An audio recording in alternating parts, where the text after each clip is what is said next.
안녕하세요. 저는 고개 돌리면 한 명씩 있을 법한 지극히 평범한 아저씨들 중 한 사람입니다. 제가 올해 요즘 애들이 흔히 말하는 반백살이라는 나이에 접어들게 되었는데요.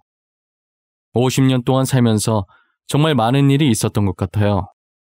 저는 친구의 실수라고 해야 할지 잘못된 선택이라고 해야 할지 뭐라고 표현해야 할지 모르겠지만 친구의 어떤 행동 하나 때문에 제 인생은 완전히 뒤바뀌어 버렸어요. 그리고 그 행동으로 인해 친구의 인생도 한순간에 뒤바뀌어 버렸죠. 저는 그 친구 덕분에 잘 살고 있는 것 같아 아직도 감사한 마음으로 가지고 있어요. 정말 복권 1등에 당첨된 것보다 더 큰 행운을 제게 안겨주었거든요. 그 친구가 아니었다면 제가 지금 어떻게 살고 있을지 상상이 안 가요. 제 친구가 도대체 어떤 선택을 했고 그로 인해 제 인생과 친구 인생이 어떻게 바뀌게 됐는지 지금부터 여러분들께 들려드리려고 합니다. 저는 살아오면서 늘 제 삶이 불행하다고만 생각했었어요. 부모를 선택해서 태어날 수 있는 것도 아니었고 연애도 제가 원해서 했던 게 아니었거든요. 제가 5살 때쯤 부모한테 버림받고 줄곧 할머니 품에서 자랐었어요. 부모님께서는 돈이 없어서 어쩔 수 없이 저를 할머니께 맡기고 돈 벌러 타지로 떠났다고 했지만 아직까지 연락도 없고 돌아오지 않는 걸 보면 버린 거나 마찬가지인 거죠. 보통 가난하면 친구들한테 놀림받고 왕따 당하기 일쑤였지만 다른 애들과 저는 달랐어요.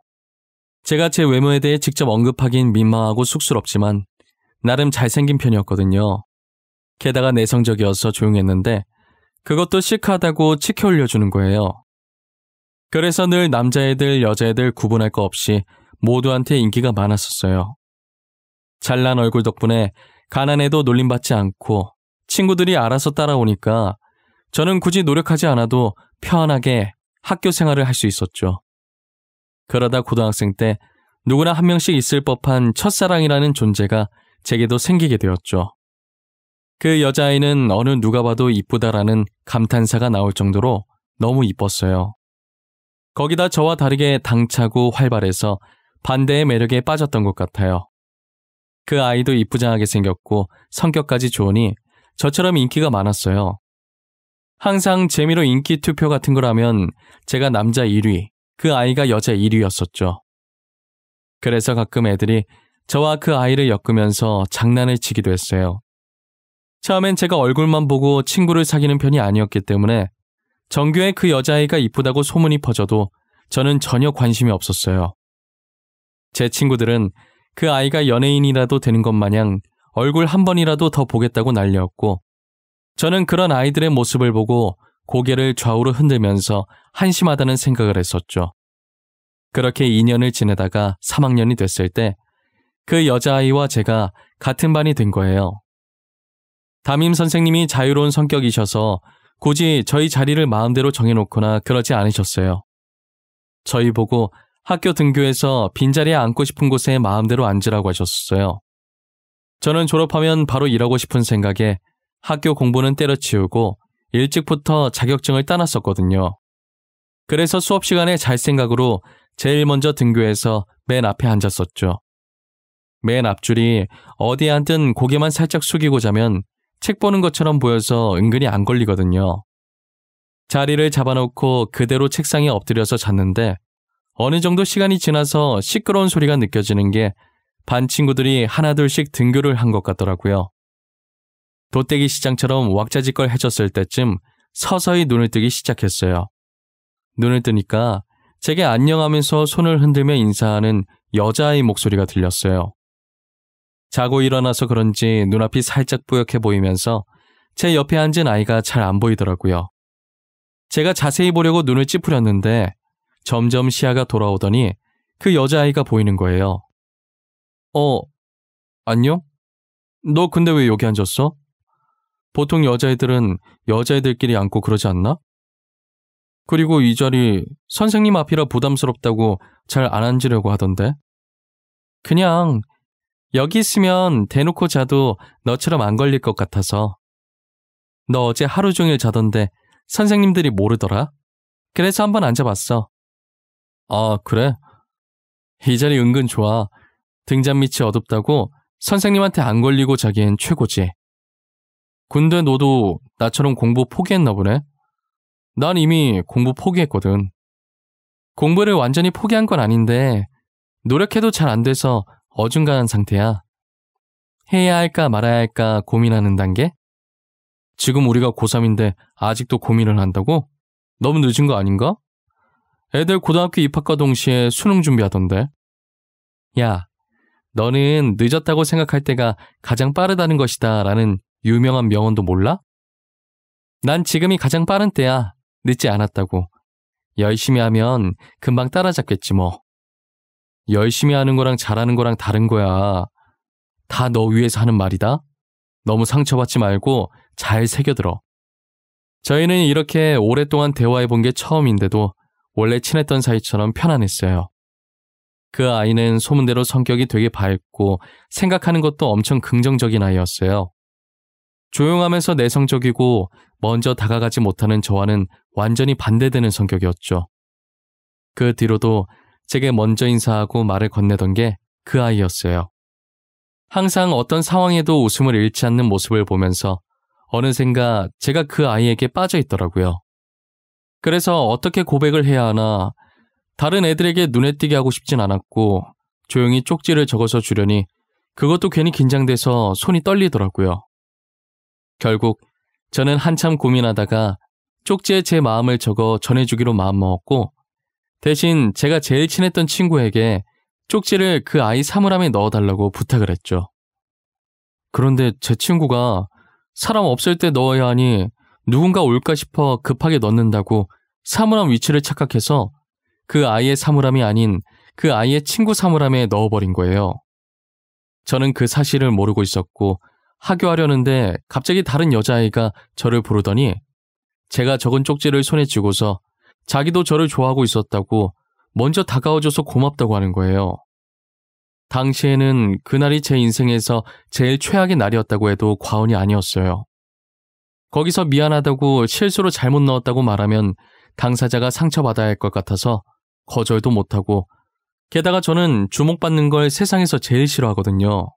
그런데 애들 많은 하굣길에 대놓고 저렇게 말을 하니 당연히 아이들의 관심은 저희한테 쏠려있고 저는 원치 않은 연애가 시작됐고 진짜 정말 최악 중에 제일 최악인 날이었어요. 제 첫사랑은 그렇게 허망하게 고백조차 못해보고 끝이 났어요. 그런데 이게 무슨 일인지 그 다음날 등교를 하니 쪽지를 대신 넣어준 친구가 제 첫사랑과 사귄다는 얘기가 파다하더라고요. 그 말이 사실이었던 건지 늘 제 옆에 앉던 첫사랑이 여자친구와 같이 등교해서 친구 옆엔 자기가 앉고 제 옆엔 여자친구를 앉혔죠. 도저히 사태 파악이 안 될 뿐더러 어떻게 이런 상황이 올 수 있나 싶었어요. 저는 1교시가 마치고 쉬는 시간에 바로 친구를 조용한 곳으로 불렀어요. 이게 어떻게 된 거야? 너 소문대로 진짜 지훈이랑 사귀는 거야? 나 네 말 듣기 전까진 그 소문 안 믿어. 네가 직접 나한테 말해. 소문 맞아. 나 오늘부터 지훈이랑 사귀기로 했어. 너한테 말 못해서 미안하다. 그렇지만 내가 먼저 지훈이 좋아했어. 알잖아. 남학생들 지훈이랑 사귀고 싶어서 난리인 거. 너 쪽지 잘못 넣은 것도 일부러 그런 거지? 실수 아니었지? 네가 어떻게 나한테 이럴 수가 있냐? 어? 그냥 나한테 차라리 말을 하지 그랬어. 미안하다. 그래도 난 네가 오해라고 말할 줄 알았어. 그런데 이렇게 쉽게 받아줄 줄 알았겠냐? 그리고 네가 언제 좋아했든 우리보다 한참 늦게 지훈이 짝사랑한 거야. 그러니까 포기해. 여자친구도 있잖아. 알고 보니 제 친구가 그 아이를 좋아해서 일부러 다른 아이의 사물함에 제 쪽지를 넣은 것이었어요. 제일 친하다고 생각했던 친구가 어떻게 이렇게 뒤통수를 칠 수 있는지 모르겠어요. 차라리 저한테 솔직하게 말했다면 제가 알아서 포기했을 텐데 왜 이렇게까지 하는지 이해가 안 갔죠. 한동안은 친구한테 정말 화가 나고 제 옆자리에 앉은 여자친구를 보면 답답함에 한숨부터 나오고 부모한테도 버림받고 이젠 연애도 마음대로 못하냐고 내 인생은 왜 이 모양 이 꼴이냐며 한탄했었죠. 하지만 제가 한탄했던 게 무색할 정도로 여자친구는 정말 좋은 사람이었어요. 첫사랑과는 완전 반대의 성격이었고 오히려 저와 비슷하게 엄청 조용한 성격이었죠. 저희가 무심코 지나치는 꽃이나 나비 같은 생명 하나하나도 소중하게 여기던 아이였어요. 그런데 분명히 제 기억으론 저와 사귀기 전엔 여자친구가 남 눈치 봐가면서까지 조용하진 않았거든요. 정말 조용하다 뿐이지 할 말은 다 하고 살았던 걸로 기억한단 말이에요. 이상하게 저와 사귀고 나서부터 하굣길에 어떻게 나한테 말을 걸 생각을 했을지 싶을 정도로 제게 말도 못하고 늘 우물쭈물한 태도를 보여서 한 달 정도는 엄청 답답해했어요. 왜 그런 건가 싶었는데 여자친구는 저랑 반대로 되게 다정한 부모님 밑에서 사랑받고 자란 아이였거든요. 저희가 사귀기 전 어쩌다 교무실 갈 일이 생겨서 갔다가 우연히 제 가정사를 듣게 됐나 봐요. 그 뒤로 저를 너무 좋아하는 마음에 혹시나 저한테 말 실수라도 할까봐 그게 제 마음을 다치게 할까봐 배려한 것이었다는 걸 알게 되었죠. 저를 배려하고 있었다는 걸 알게 되고 나서 저는 여자친구에게 어떤 말을 하든 괜찮다고 가족 얘기든 뭐든 하고 싶은 말 있으면 괜히 내 눈치 보지 말고 편하게 하라고 했어요. 그 뒤로 여자친구는 전보다는 말도 잘하고 장난도 어느 정도 치기 시작하더라고요. 아직도 가끔 본인 가족 얘기를 할 때는 조심스러운데 이젠 그런 조심스러운 모습도 사랑스럽게 보였어요.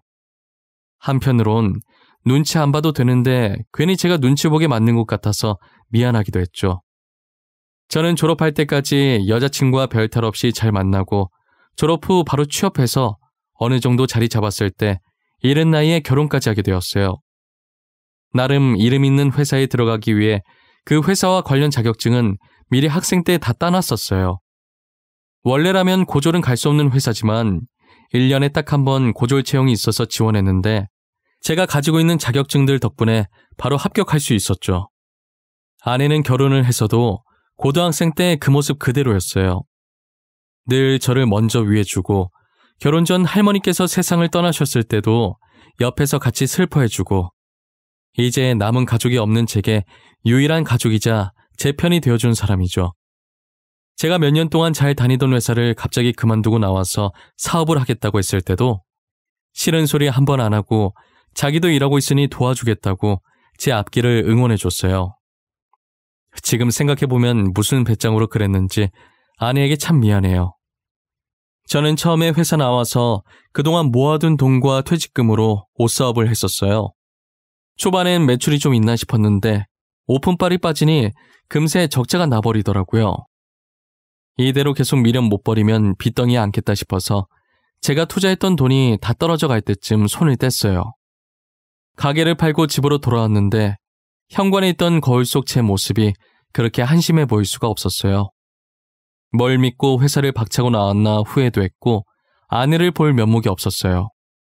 다시 가난했던 그때로 돌아가 버리는 게 아닐까 걱정도 많이 했어요. 제가 사지 멀쩡한데 아내가 벌어온 돈으로만 살 수는 없는 노릇이었죠. 뭐라도 해보려고 발버둥 치는데 아내가 대뜸 사업을 한 번만 더 해보자고 하는 거예요. 옷 사업이 망한 지 얼마 지나지도 않았는데 그게 무슨 뚱딴지 같은 소리인가 했어요. 사업을 또 하자고? 여보, 나 망한 지 한 달도 안 됐어. 그런데 그걸 또 하라는 말이야?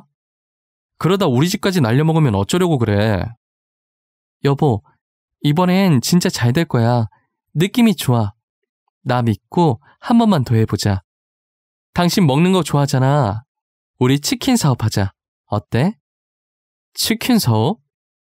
지금 널리고 널린 게 치킨인데 무슨 치킨 사업을 하자는 거야. 흔한 건 사람들이 관심 안 가져주는 거 몰라? 그렇긴 한데 전에 당신이 내 생일에 직접 치킨 만들어줬었잖아. 그거 진짜 맛있었거든. 그걸 메인으로 잡고 시작해보는 것도 나쁘지 않을 것 같은데. 제가 결혼하고 얼마 안 됐을 때 아내 생일에 치킨을 만들어준 적이 한 번 있었어요. 어렸을 때 제가 치킨 먹고 싶어 할 때마다 비싸다고 할머니께서 직접 만들어주셨었거든요. 언젠간 할머니께서 제 곁을 떠나고 안 계시면 만들어 먹으려고 레시피를 받아둔 게 있었어요. 그걸 보면서 아내한테 해줬는데 시중에 파는 것보다 맛있다면서 너무 잘 먹는 거예요. 저는 제가 해준 거라 맛없어도 맛있게 먹어준 줄 알았는데 그걸로 사업까지 하자고 할 줄은 몰랐어요.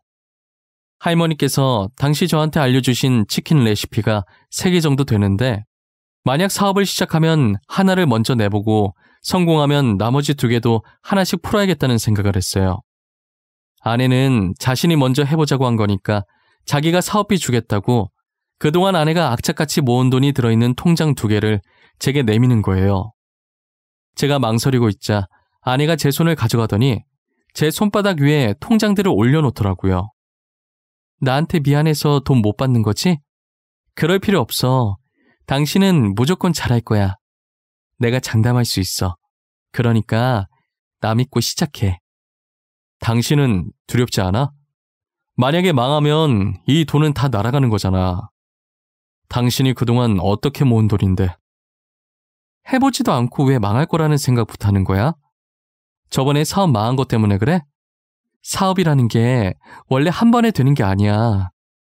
그래도 겁이 나. 망했던 적이 있으니까 더 겁이 나. 처음 옷 사업했을 땐 전적이 없으니까 자신감이 넘쳤는데 지금은 아니야. 겁먹지 마. 내가 옆에서 이렇게 응원하잖아. 당신 잘할 수 있어. 확실해. 이번엔 꼭 성공할 수 있어. 분명 잘할 수 있을 거라고 자기만 믿고 해보라며 아내는 처음으로 단호하게 자신의 의견을 내보였어요. 아내가 제게 준 돈은 어릴 때 받은 용돈부터 지금까지 일하면서 모아온 자신의 전 재산이었어요. 그 돈이 어떤 돈인지 누구보다도 잘 알고 있었기에 더 망설여진 것이었지만 결국은 아내의 뜻대로 다시 한번 도전해보자는 마음을 먹었어요. 정말 운 좋게도 사람들이 많이 다니고 위치도 좋은 곳에 싼 값으로 임대가 나온 거예요. 저희는 더 생각해볼 것도 없이 바로 계약을 하기로 했어요. 저는 할머니 레시피 하나만 가지고 무작정 사업에 뛰어들었어요. 어떤 일이든 첫 술에 배부를 순 없는 것이니 초반 매출은 살짝 저조하긴 했죠. 그래도 사람들이 많이 다니니 재료값 정도는 벌었고 적자가 나는 수준은 아니었어요. 기본적인 메뉴들은 잘 팔리는데 할머니 표 치킨은 다들 선뜻 도전하지 못하더라고요. 아무래도 먹어본 적 없는 치킨이니 돈 내고 도전하기가 쉽진 않겠죠. 그래서 자주 오시는 분께 한번 시식이라도 해보라고 조금씩 드려봤어요. 처음엔 친구들끼리 서로 먼저 먹어보라고 떠밀었어요. 그러다가 동시에 먹어보기로 합의하고 포크로 찍어서 같이 먹더라고요. 인상 찡그리면서 치킨을 넣더니 몇 번 씹어보곤 표정이 풀리는 거예요. 저는 그 순간이 예전 회사에 입사할 당시 합격 통지를 기다리는 것보다 더 떨렸어요. 혹여나 맛없다고 하면 어쩌나 속으로 얼마나 조마조마했는지 몰라요. 손님은 뭘로 만든 거냐고 처음 먹어보는 맛인데 맛있어서 깜짝 놀랐다고 하는 거예요. 그 소리에 다른 테이블에서 한참 메뉴 고르고 있던 손님이 호기심에 할머니표 치킨을 주문했죠. 그렇게 하나둘씩 할머니표 치킨을 먹어보곤 입소문이 타서 이젠 줄 서서 기다릴 정도로 장사가 잘 됐어요. 한 번은 경쟁업체에서 치킨 비법을 알아내려고 저희 가게에 알바로 들어온 적도 있었어요. 하지만 할머니표 치킨은 알바에게 레시피를 알려주지 않았었고 이미 레시피가 제 머리에 있어서 들고 다닐 일이 없었기 때문에 레시피가 적힌 종이도 찾지 못하고 몇 주간 허탕을 쳤었죠. 제가 우연히 화장실에 갔다가 알바가 다른 사람과 내통하는 걸 듣고 가게에서 쫓아냈어요. 그 뒤로 아무리 바빠도 알바를 쓰지 않았고 대신 처제 부부가 저를 도와주곤 했어요. 사업 성공한 지 얼마 지나지 않아 겹경사로 아내가 임신을 하게 되었어요. 제가 벌어오는 돈으로도 충분히 생활이 될 것 같아서 아내는 일을 그만두고 태교에 전념했죠. 그 뒤로도 저희 가게는 단골 손님도 많아지고 멀리서 찾아와서 먹는 손님들도 생겼어요. 가게는 좁은데 손님은 갈수록 늘어서 한참을 고민하다가 확장 이전을 하기로 했어요. 혹시라도 손님들이 찾을 때 불편함 없게 이전 가게와 이분 거리에 있는 곳으로 옮겼어요. 확장 이전을 하니 건물이 더 커진 만큼 손님들도 더 늘기 시작하는 거예요. 아무래도 가게 확장됐다는 소문을 듣고 이제 가게 커졌으니 언제 가든 자리가 있겠다 싶어서 너도나도 오신 것 같았어요. 저는 손님들을 밖에서 힘들게 기다리게 하는 것이 늘 마음에 걸려서 기다리시는 분들께 종이컵에 아기 입에도 쏙 들어갈 정도의 조그만 치킨 몇 개를 담아드리곤 했어요. 그게 또 소문이 나서 서비스 좋다고 사람들이 더 몰리는 거예요. 그렇게 저는 체인점도 몇 개 내게 되고 그 사이에 아내는 눈에 넣어도 안 아플 이쁜 딸을 낳았고 나중에는 본사라고 불리기엔 아직은 많이 부족한 정말 소박하고 조그맣게 사무실도 하나 만들게 됐어요. 아무래도 가게가 늘어나니 식재료 발주 넣고 지점들을 관리하는 사람이 있어야 할 것 같더라고요. 이제 저는 각 지점별로 지점장을 고용하고 주방에서 손을 뗐어요. 그렇게 처제 부부와 함께 사무실에서 일을 하기 시작했고 돈과 관련된 업무는 제 아내가 하고 있었죠. 할머니표 레시피는 비밀이라 제가 사업하면서 친하게 지내게 된 분의 공장에 소스를 맡겨서 매일 오전에 각 지점마다 배포했어요. 계약할 때 비밀보장 각서를 썼기 때문에 레시피가 누설될 걱정은 없었어요. 그렇게 2년 후 다른 레시피로 또 치킨을 신메뉴로 출시했고 그 치킨도 반응이 되게 좋았어요. 신메뉴를 첫 출시할 때 하루에 각 지점별로 20마리 한정으로 판매를 했었어요. 그랬더니 가게 오픈 전부터 줄 서 있고 난리가 아니었죠. 그렇게 나오는 메뉴마다 대박치고 매출은 나날이 상승하고 저희 가족은 돈방석에 앉게 됐죠. 전세만 살던 제 인생에서 신축 아파트로 이사가게 되는 날이 올 줄 몰랐어요.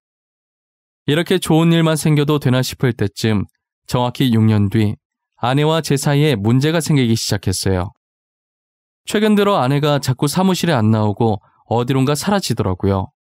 그리고 가끔 집에서 아내 폰으로 전화가 오면 화들짝 놀라면서 폰을 잽싸게 들고 방으로 들어가 저한테 안 들리게끔 조용히 통화를 하는 행동이 영 미심쩍었어요.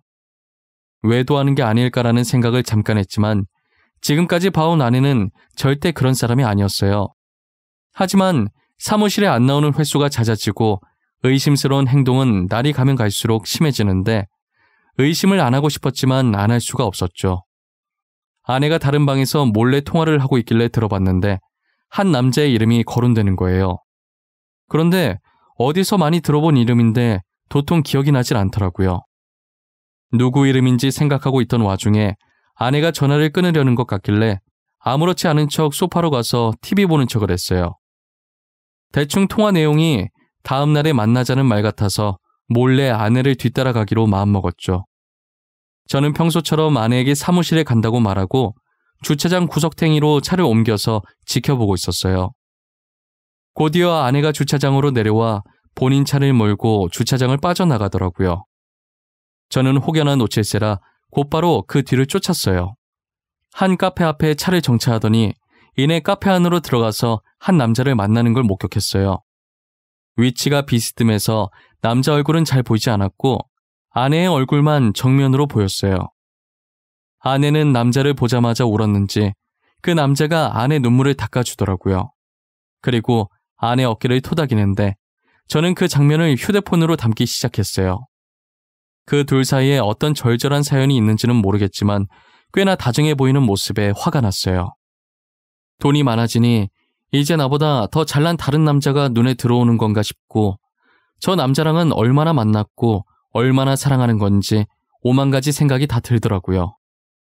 혹시나 집에 다른 증거들이 있을까 싶어서 그들이 일어나기 전에 제가 먼저 집으로 차를 돌렸어요. 아내의 옷장부터 침대 옆 협탁 서랍 그리고 아내 화장대 서랍을 뒤졌죠. 아내 화장대 서랍 마지막 칸을 여는데 이상한 서류 봉투가 있더라고요. 제가 그 봉투 안에 있던 종이를 꺼낸과 동시에 현관문 비밀번호를 입력하는 소리가 들리는 거예요. 아내가 들어오기 전에 빠르게 종이로 훑어보는데 유전자 검사 결과지더라고요. 설마 딸이 내 친딸이 아닌가 싶어서 검사 대상자의 이름을 봤는데 아내의 통화 속 그 남자 이름과 제 이름이 나란히 있었어요. 그리고 검사 결과에 그 두 사람의 친자 관계가 인정된다는 글이 적혀 있더라고요. 입을 벌리고 이게 다 무슨 소리인가 경악에 차 있을 때 아내가 와서 종이를 낚아채는 거예요. 저는 입 벌린 그대로 천천히 고개를 돌려 아내를 쳐다봤어요. 여보, 혹시 이거 봤어?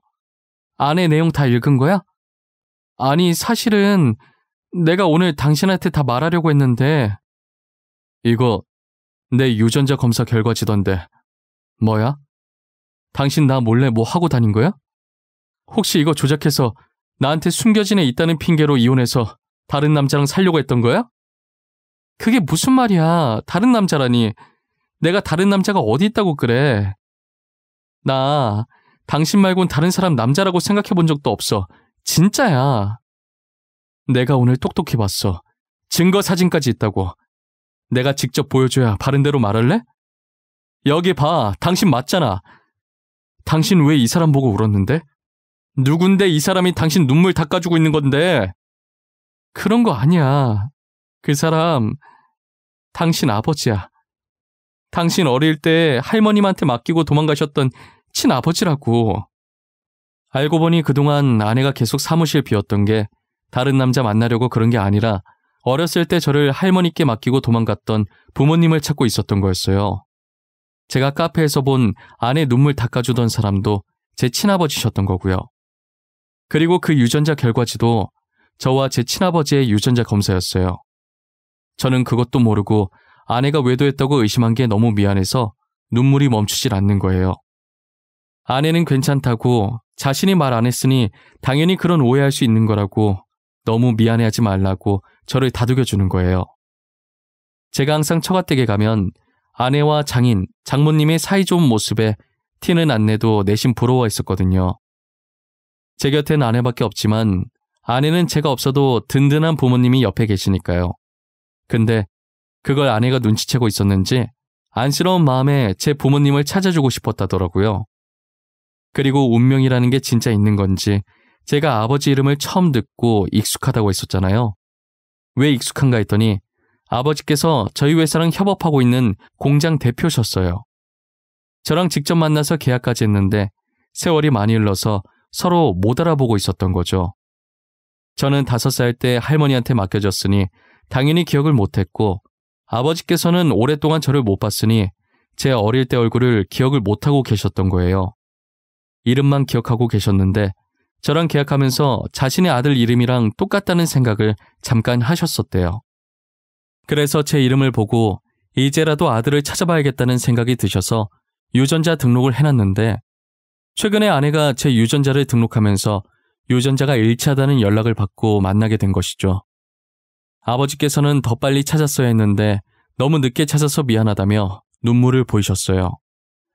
저는 이제라도 다시 만났으니 괜찮다고 하면서 아버지를 달래다가 같이 울어버렸네요. 아내도 제 뒤에서 저희 모습을 보고 조용히 눈물을 훔치고 있었어요. 셋이서 30년 동안 못했던 얘기들을 한참 하다가 아버지께서 전화를 받으시더니 다음에 어머니와 함께 오겠다고 하시면서 먼저 자리를 뜨셨어요. 저는 아내의 손을 꼭 잡고 연신 고맙다는 말만 반복했어요. 아내는 이제라도 가족을 만나서 다행이라고 앞으로 행복할 날만 남은 것 같다고 했죠. 그러다 문득 사물함에 쪽지를 잘못 넣어준 친구 생각이 나더라고요. 여보, 나는 요즘 당신이랑 결혼해서 참 다행이라는 생각을 해. 사실 당신 사물함에 넣었던 쪽지 말이야. 다른 애한테 넣으려던 거 친구가 당신 사물함에 넣은 거거든. 아, 거기에 또 숨은 비밀이 하나 있지. 아마 당신이 알면 놀랄걸? 그거 서기훈이랑 나랑 짜고 친 거야. 걔가 지훈이 좋아했고 내가 당신 좋아했거든. 뭐? 둘이서 짜고 친 거라고? 아니, 어떻게? 이게 뭔 말이야? 나한테 자세히 말해봐봐. 당신이 서기훈한테 먼저 쪽지 주고 사람 없을 때 넣겠다고 2시간 뒤에 넣었잖아. 그래서 내가 몰래 서기훈한테 그 쪽지 나한테 넣으라고 했어. 지훈이랑 잘 되게 해주겠다고 하면서. 알고 보니 고등학생 때 쪽지 사건의 전말이 친구와 아내가 짜고 친 고스톱이었어요. 친구는 제 첫사랑을, 아내는 저를 짝사랑하고 있었고 둘의 모종의 거래가 있었던 거죠. 그리고 그날 저녁에 바로 친구와 제 첫사랑이 이어질 수 있게 작업을 쳤던 거고요. 그런데 아내도 제가 자기랑 연애할 줄은 몰랐었대요. 쪽지 잘못 넣은 거라고 할 줄 알았는데 사귀게 되니 처음엔 꿈인 줄 알았다더라고요. 그래도 저희가 어떻게 만났든 아내를 만나게 도와준 친구에게 너무 고마웠어요.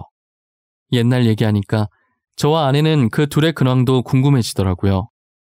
건너 근황을 알게 됐는데 둘은 저희보다 더 오래 연애했는데 연애하면서 헤어지고 다시 만나기를 반복하다가 어찌저찌 결혼까지 갔었나 봐요. 첫사랑이 이쁘고 성격이 좋아서 인기가 많다고 했었잖아요. 저는 인기가 많았어도 아내 한 명만 바라봤었는데 첫사랑은 저와 반대로 이 남자도 만났다, 저 남자도 만났다, 한마디로 얼굴값을 하고 다닌 거죠. 친구와 첫사랑 사이에 애까지 있었는데 결국 애는 친구가 키우기로 하고 이혼을 했다더라고요. 친구는 그날 제 쪽지를 아내 사물함에 넣은 것에 대해 두고두고 후회하고 있다고 해요. 이제 와서 후회해봤자 이미 일은 벌어졌고 이게 다 자업자득인 거죠. 그리고 첫사랑은 돈 많은 남자랑 재혼했다가 최근 또 이혼을 했다는 소식을 들었어요. 감히 제가 예상해보는데 그 아이는 앞으로 재혼과 이혼을 반복할 것 같다는 생각이 들어요. 언젠가는 그게 다 자기 업으로 돌아와서 부메랑 맞는 날이 오지 않을까 싶네요. 하루빨리 정신 차렸으면 하는 마음이 커요. 저는 지금 아내와 딸과 함께 너무너무 행복한 하루를 보내고 있어요.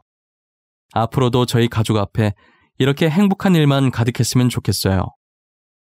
여러분들 앞에도 저희처럼 행복한 날들만 가득했으면 좋겠네요. 제 긴 이야기 들어주셔서 감사합니다.